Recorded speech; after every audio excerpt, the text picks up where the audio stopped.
Olá pessoal, tudo bem? Para você que está acompanhando a programação da Assembleia Legislativa do Estado de São Paulo, já sabe que nós produzimos uma série de programas comentando, falando sobre a Revolução Constitucionalista de 1932. Já passamos por diversos municípios e desta vez estamos no segundo programa gravado em Itararé, município a 413 quilômetros da capital paulista. Se você acompanhou o programa anterior, já sabe, nós prometemos a você, telespectador, telespectadora, que mostraríamos o museu municipal aqui da cidade. Aqui ao meu lado está o senhor Gilberto Cortes, ele tem 87 anos e desde os 10 trabalha, estuda a Revolução Constitucionalista de 32. Senhor Gilberto, muito obrigado por atender a nossa equipe aqui em Itararé, no Museu da Cidade. E, afinal de contas, existem diversos objetos da Revolução Constitucionalista que, inclusive, pertencem ao senhor, foram doadas pelo senhor. Exatamente. Eu comecei a juntar esse material, eu tinha uns 10 anos de idade. Um cidadão que trabalhava com meu pai, e aí eu levava 2 litros de leite para ele todo dia de presente, que ele estava muito doente. E eu vi na cabeceira da cama dele aqueles objetos ali, bala do canhão 105, 75, granada, sabre. Aí eu achei interessante, ele falou, se quer para você? Nossa, eu arregalei o olho. Peguei um carrinho de 4 rodas e levei, eu era guri, né? Levei para casa aquele lá e permaneceu no meu poder durante muitos anos. Como eram os sentimentos? O senhor tinha um pai que morou em Curitiba? Não, meu pai nasceu lá. Nasceu em Curitiba? Meu pai era um engenheiro formado na Universidade Federal do Paraná. E ele nasceu lá. E como que era essa questão dos sentimentos de quem estava no Paraná e de quem estava no estado de São Paulo, mas morando em Itararé? Quais eram esses sentimentos, essas dualidades? Eu acho que o espírito de brasilidade sempre existiu entre Paraná e São Paulo. Não tinha esse negócio de bairrismo aqui, né? Sou maior, melhor, não. Existia sempre uma boa amizade, como até hoje nós temos grandes amizades com os outros estados, né? O estado de São Paulo sempre foi assim, achava que São Paulo evoluiu, mas São Paulo já começou por estado de São Paulo, né? Onde começou? Cananéia, né? Cananéia, São Vicente, tudo no estado de São Paulo que começou a desenvolver. Principalmente São Vicente, né? São Vicente, por exemplo, eu sou da 16ª do primeiro cara que veio administrar São Vicente, 1537, Antônio de Oliveira. Eu descendo dele, sou 16ª geração dele. Mas o fato é que São Paulo, desde aquela época, a pujança de São Paulo quando o Anchieta chegou em São Paulo, fala, o Anchieta fundou São Paulo. Não fundou São Paulo. Quando ele chegou em São Paulo, já existia a Vila de Piratininga. E o Rio Tietê chamava-se Anhembi, né? O que eles fizeram? Ele, com o nome, fundaram o Colégio de São Paulo. E daí puseram São Paulo de Piratininga. Depois suprimiram Piratininga. Como trocaram Anhembi, puseram Tietê, né?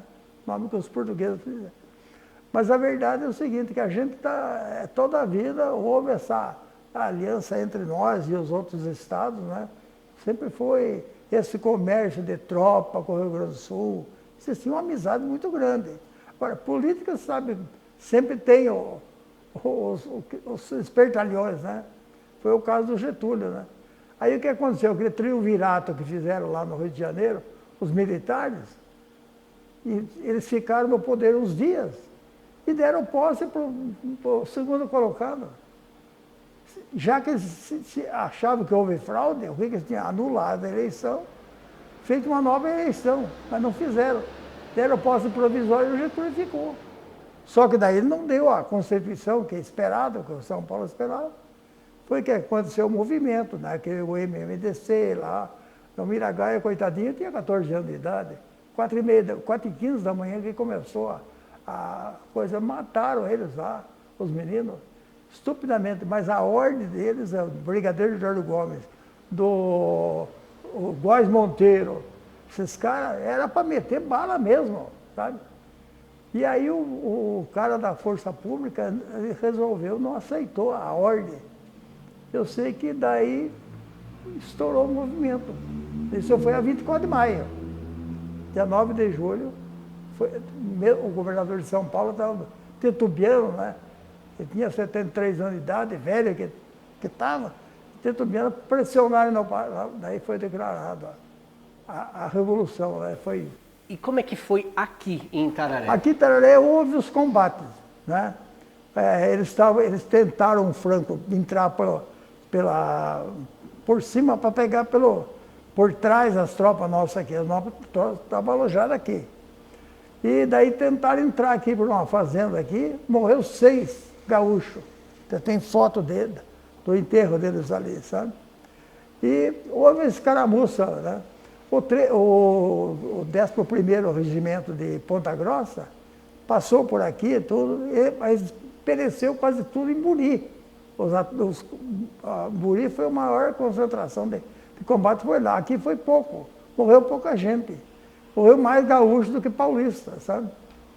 E eles ficaram sepultados aí um bom tempo, depois foi removido. Tem até fotografia dos defuntos ali, sabe? Aí esses 6 que morreram aqui foram transportados em carroça, puseram os corpos nas carroças, né? Para o Otávio Jacopetti, que era um pedreiro, foram lá, pegaram e trouxeram para enterrar aqui, né? Mas sempre esses caramuças ainda madrugavam, e o aviãozinho nosso aterrissava aqui em cima, onde hoje é a Transpen aqui, eles bombardeou até a igreja lá de São Gésio, meteram bomba lá, sabe? E um dos aviões nossos também derrubou, tinha um avião deles que estava em Itapeva, no campo, ele bombardeou o avião no campo, sabe? Que era os vermelhinhos que eles falavam, que era do governo federal. Mas houve esses combates aí, depois teve a rendição, né? Que infelizmente, daí com o triunvirato lá, destituíram o Washington Luiz, prenderam o Washington Luiz, ele foi exilado, né? E o que aconteceu? O triunvirato governou uns diazinhos, depois o Getúlio.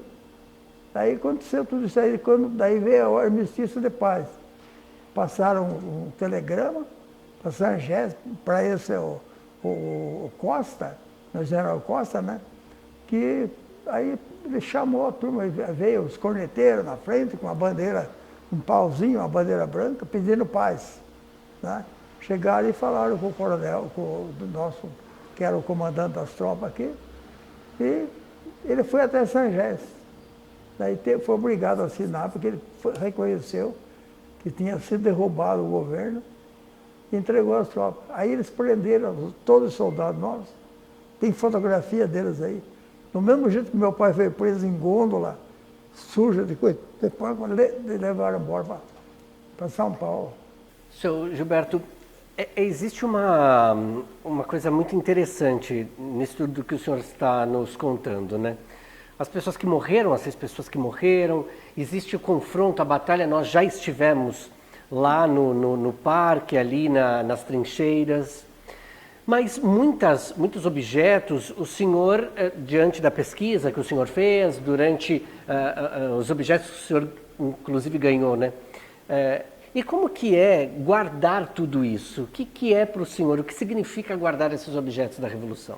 Bom, eu guardei isso aí justamente porque eu sempre gostei do negócio e me interessei pela causa, né? No momento que o meu pai tinha sido preso, né? Eu queria conhecer a história, né?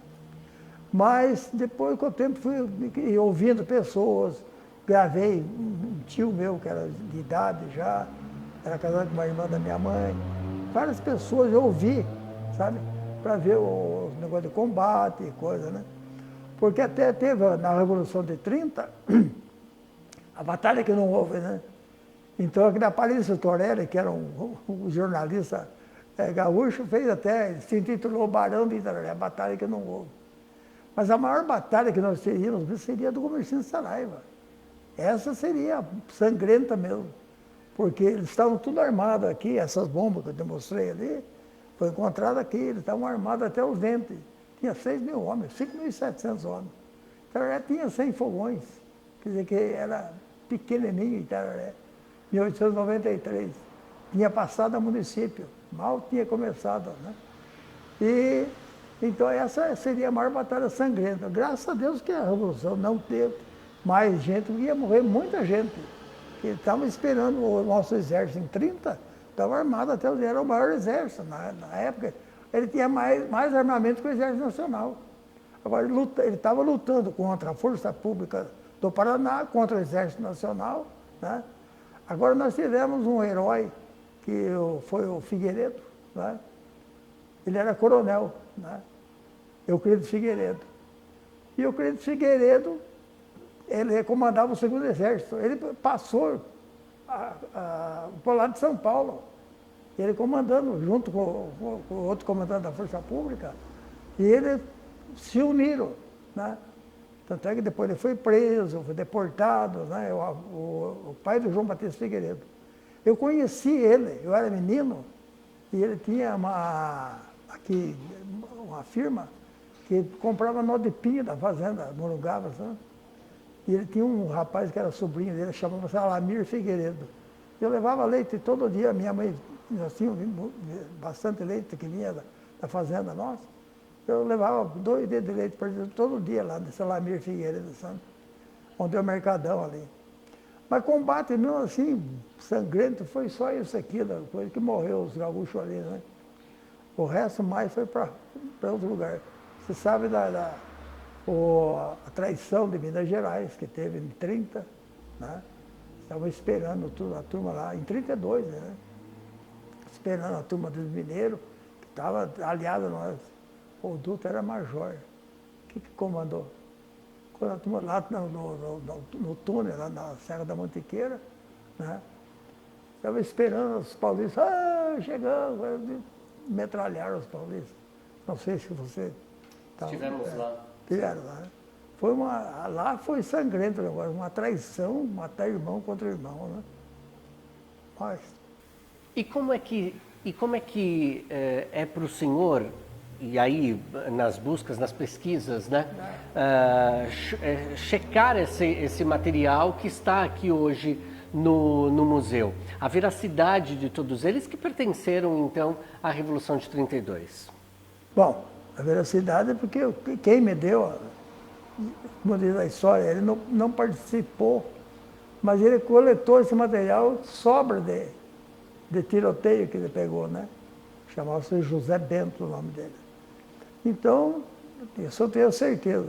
Agora, eu tinha um museuzinho lá em casa, guardado, com todo esse acervo aí, tinha... E o Canal 2, e era para vir fazer uma filmagem comigo aí. Era Nilton Tico, o repórter. E ele daí mandou uma mensagem para o prefeito de Araré, na época, Virginioso, e o secretário do prefeito foi lá em casa e disse: Gilberto, última forma, o Nilton Tico não vai poder vir aqui porque ele vai ser padrinho do Roberto Carlos com a Nice, em Cochabamba. E ele não vai poder, em outra época ele vem. Aí eu desmontei na minha sala, tinha posto com estriba, sumiu estriba, só disso aqui eram uns 4, tá um só, né? Ferro de passar roupa, aquele ferro de passar roupa é de esquentar o lingote, foi de pôr dentro dela, né? Esse cilhão era da avó da minha mulher, tem 100 e poucos anos isso aqui, né? Minha mulher está com 88 anos. E esse cilhão era da avó dela, passou para a mãe dela, né? Tinha tudo ali, caçamba de cilhão que chama. Mas a verdade é que esses materiais, daí eu pensei, eu vou doar isso aí. Agora, o senhor doou os objetos da Revolução para o museu, no sentido de perpetuar toda essa realidade. A história da Revolução. Que Itararé foi o palco das revoluções, né? Em 24 já teve muitos soldados aqui, inclusive em 24 eles ficaram na estação e quem custeou isso aí foi o município. As despesas dele, a boia dele, tudo era o município que pagou. Custou, não me lembro o valor, mas tem um valor escrito nesse livro aí, sabe? Do Adriano Pimentel, tem um valor. que o município arcou com as despesas, que não era dele, da Revolução de 24, do Isidório. Né? Mas, então, para perpetuar isso aí, eu doei esse material, porque é o que eu estou dizendo para você, fica em casa, a família leva uma coisa para cá, outra para lá, e desfaz tudo, né? Pelo menos está perpetuado aí. O senhor falava sobre a questão da família, né, do senhor. Os pais do senhor, então, participaram daquele movimento da Revolução. O que eles contam para o senhor? Como é que foi aquele momento? Não, meu pai, a única coisa que eu sei da história era desse episódio que ele foi preso com o seu Teófilo. Né? E tinha um cara lá em casa que escreveu um livro. Um livrinho que teve na minha mão e eu devolvi que era filho do Teófilo Pimentel. Depois um dia ele me perguntou, Gilberto, aquele livrinho está com você? Eu falei, não, devolvi para o senhor, senhor. E esse livro constava uma porção de coisa lá. Mas o meu pai nunca se queixou, assim, ele sempre foi anti-Getúlio, né? Inclusive meu pai foi presidente da... Isso foi em 32, que ele foi preso. Em 33 ele era prefeito de Tararé. E era contra o Getúlio. Na época, era prefeito nomeado, teve 6 nomes. E ele, com 32 anos, assumiu a prefeitura de 33 a 36. E ele fez essa ponte da barreira, se for na gruta ali, ou na barreira. Fomos lá. Então, aquela ponte foi meu pai que fez. Né? E essa estrada daqui a Barão Antonina, da divisa com o Paraná, também foi meu pai que fez. A estrada existia um carreiro, entendeu? Que vinha algodão, as coisas, aqueles carroção, tudo um carreirão. E ele conseguiu, na época do Armando Salles de Oliveira, uma verba, fizeram essa estrada daquele. Aí ele botou uma balsa. Eu tenho foto dele na balsa, tudo, interligando o estado de São Paulo com o Paraná, sabe? Uma balsa que funcionou até 1960, quando o governo do estado fez a ponte lá, que até hoje, né? Era uma firma, a Buquerque Itacaoca, que fez uma ponte lá, sabe? Que tem até hoje. Mas foi meu pai que colocou a balsa, porque eles atravessavam lá de barco a remo, para lá para cá, né? Atravessavam.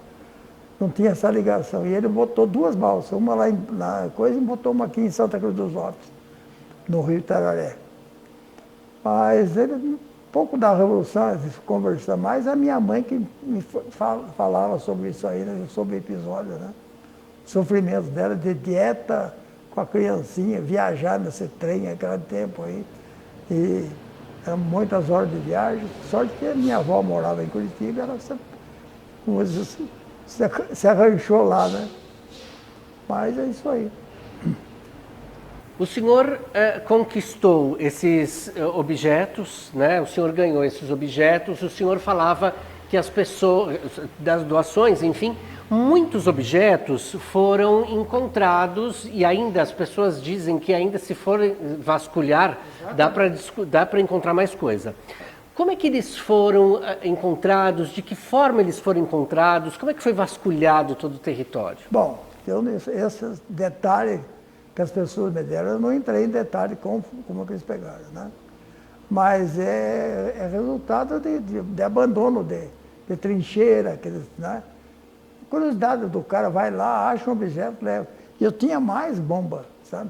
Tinha mais casca de canhão. Podem ver que ele tem, não sei se notou ali, tem uma casca de canhão que foi feito uma carbureteira, feito uma lanterna da casca. Eu tinha mais 3, levei para um rapaz ferroviário fazer mais uma daquela. O pessoal usava para caçar rã e coisa. Mas e o camarada desapareceu com essas cascas, sabe? É uma judiação, é de metal, né? Mas ali está a parte dos projetos e uma casca que está feita, né? Mas é tudo doação que me deram, mas sem história de onde encontrou, por isso, por aquilo, né? Por aqueles machadinhos de índio, eu entrei na malária, eu fui chefe do setor da malária 20 anos. O meu setor pegava na Barra do Turvo e terminava em Palmital, perto de Assis. Né? Era 48 municípios que tomavam conta, é uma regional. E eu fiquei 20 anos dirigindo isso aí. E daí eu comecei a encontrar pedra, o pessoal achava no amanho da terra, eles achavam e falavam que era pé de raio, que dali 7 anos voltava a cair, mano. E eu comecei a juntar aquilo ali. Eu cheguei a juntar essas peças aéreas que eu fiz no meu museuzinho. Eu tinha 40 mãos de pilão. O pilão grande, baixo assim, que pesava uns 80 quilos. Tirei dentro do mangueirão de porco, lá no fundo do Barão da Tunina. Trouxe pedras de toda parte, onde eu achei, né? Esse machadinho de sacrifício, por exemplo, que nem o Museu Paulista tinham lá, mas depois perdeu em demanda para os índios. Foi achado na beira do Rio Itararé em fartura. Um dos funcionários meus lá, o cara deu para ele, aí um delegado queria comprar, ele, não, isso é do meu chefe. E me deu, sabe? Que eu tinha promovido ele de roceador a chefe de equipe. E ele, grato com aquilo, me deu. Depois meus outros colegas começaram a juntar também para eles, né? Mas é tudo doação, tudo ganha, nunca comprei nada.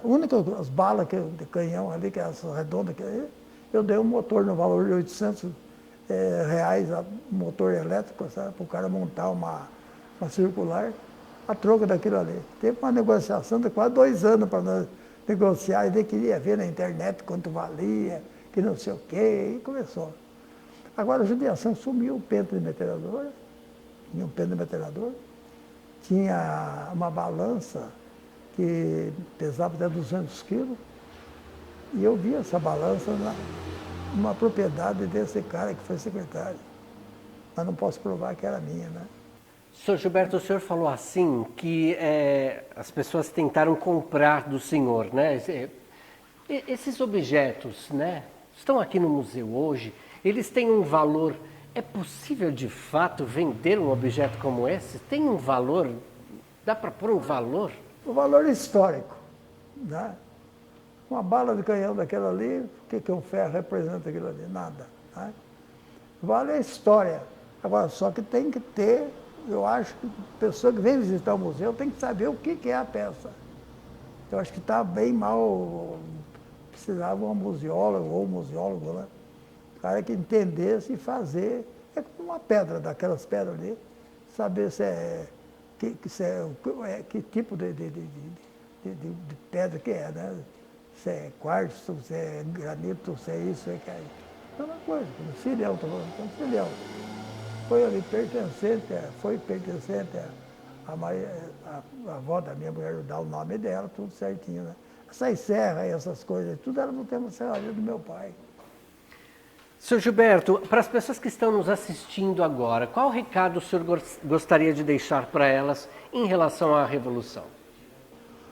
Bom, recado da Revolução, nós não temos assim um registro, até agora eu estou fazendo esses registros, pelo menos pretendo fazer, o rapaz já está telegrafando para mim, um professor aí, fazendo as correções, porque eu já fugi da escola faz tempo, né?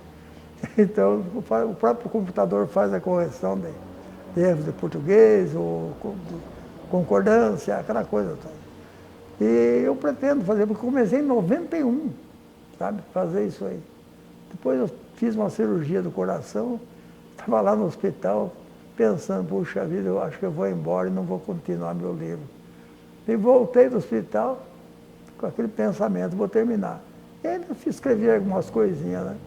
Mas agora estou imbuído mesmo de conseguir fazer ele, não só sobre as revoluções, como também a história de Itararé, do tropeirismo, do ciclo da madeira, do ciclo do algodão, o ciclo do café que nós tivemos, enfim, toda a história, o conjunto da história de Itararé, né?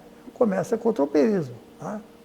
Mas desde a entrada dos bandeirantes, né, aquele era o caminho, que aqui era a trilha Pé-Biru, passava por aqui.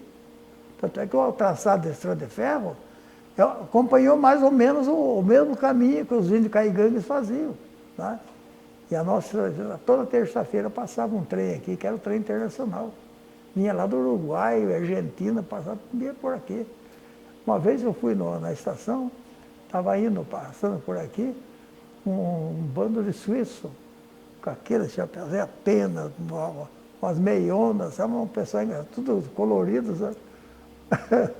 Mas dava risada de ver aquela gente ali.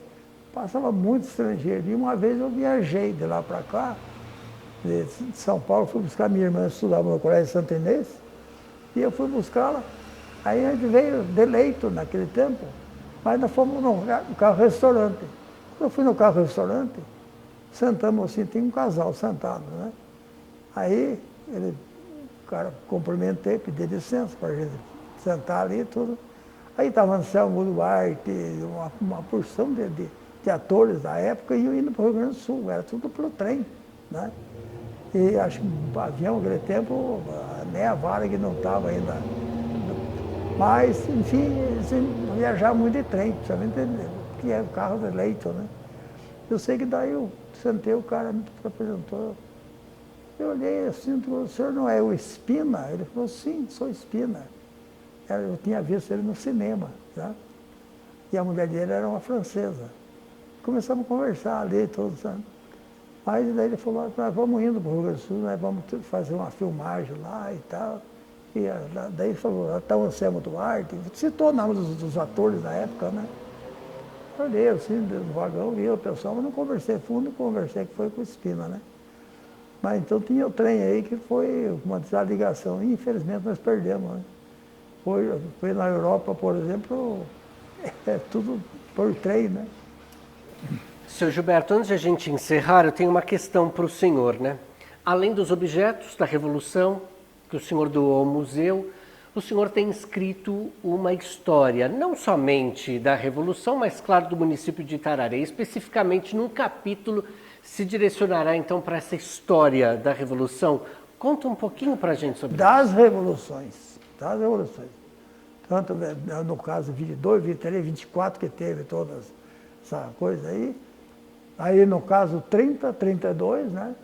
Aí só. O resto, em 64, por exemplo, passou muitos trens aí cheios de gente na época que houve canhões, os trens passavam cheios de coisa lá daí, vindo do sul, né? Porque lá do sul que se rebelou, né? Mas o fato é que o apanhado mesmo é sobre todas elas. O foco maior até 30, porque foi a mais, como diz, mais municiada na época. Porque nós perdemos a Revolução aqui, foi falta de munição. Se nós tivéssemos munição suficiente, o exército era bem treinado, né, no modo dos franceses, então nós teríamos condição de ganhar a Revolução. Mas felizmente não aconteceu, porque é um derramamento de sangue de irmão para irmão. Isso é um absurdo, né? Mas não era, o inimigo não era o estrangeiro que veio aqui, era uma coisa interna, né? Um absurdo, né? Brigar irmão entre irmão, como aconteceu lá, não. Metralhar os coitados irmãos, fizeram aquela festa que tava. Chegou o reforço, né, para ir para o Rio, encontraram a morte, né? Muito obrigado. Eu que agradeço, nossa. Muito obrigado Fiquei mesmo. feliz de vocês terem vindo aí. Que bom. E temos que preservar a história, né? Muito obrigado, seu Gilberto. Muito obrigado a você que esteve conosco durante a transmissão. A gente se encontra na programação. Tchau.